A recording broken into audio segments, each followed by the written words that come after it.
Hello everybody, this is Gracie. And this is Thorn. And welcome back to Gracie and Thorn. So, we're still on this podcast thing, don't got a name yet, but go vote on the poll, and that's going to end at the end of the week that we're recording this, so the week before, I guess? I don't know. But today we're talking about colored pencils, which Thorn is sort of going to lead the way on. We both use them, but she's the one who wrote down the tips, so. Yeah.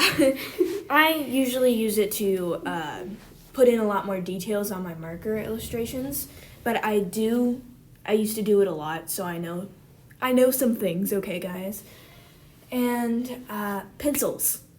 First thing, you always have to have an eraser on a pencil. It really sucks, but it has to be erasable immediately. It's a random thing, but it's really annoying not to have it. And it's not a need, but it's like super useful. And if you're doing a color illustration, you have to build up layers.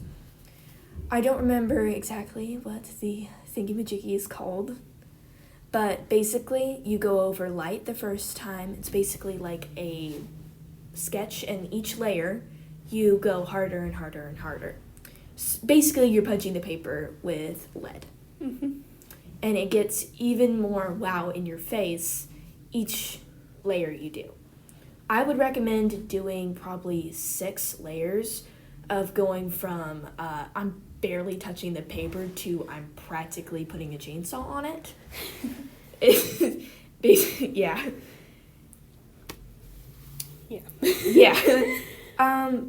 I usually don't do color illustrations, but black and white, I have a lot more to say about that. Always have something to blend with. I use a blending stump because I think it's a lot more useful to blend out in a straight line-ish than using your finger. The good old finger is awesome, but you need some variety in your tools to blend. Also, it sucks to have lead on your fingers afterwards. Yeah. Like, never comes off. I once forgot to wash it off, and I ate a sandwich, and my bread was lead. It's not fun. You definitely don't have to buy a blending stump, but because I don't know if it's expensive or not, but it's basically just paper in a pencil form.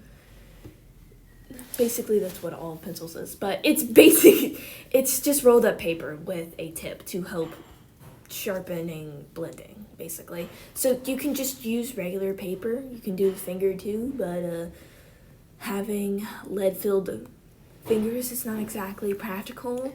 And we do know it's not real lead, by the way. We're just going to call it lead because it's easier. I don't really know the real name for it, but...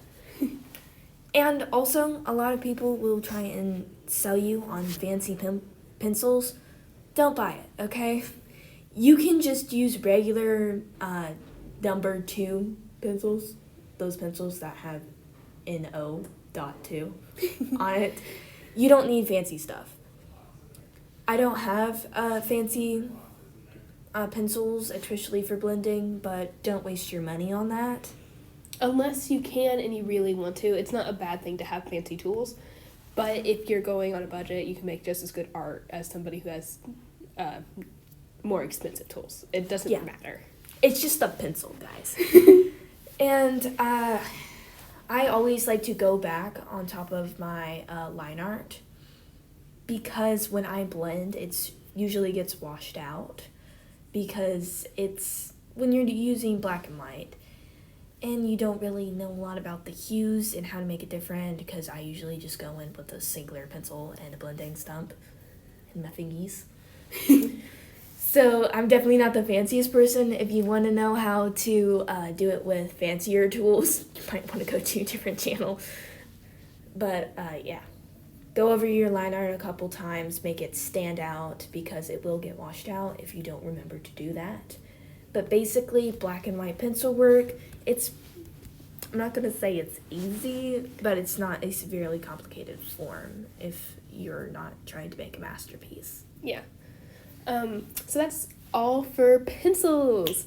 I hope you guys all enjoyed. This is Gracie. And this is Thorn. Bye!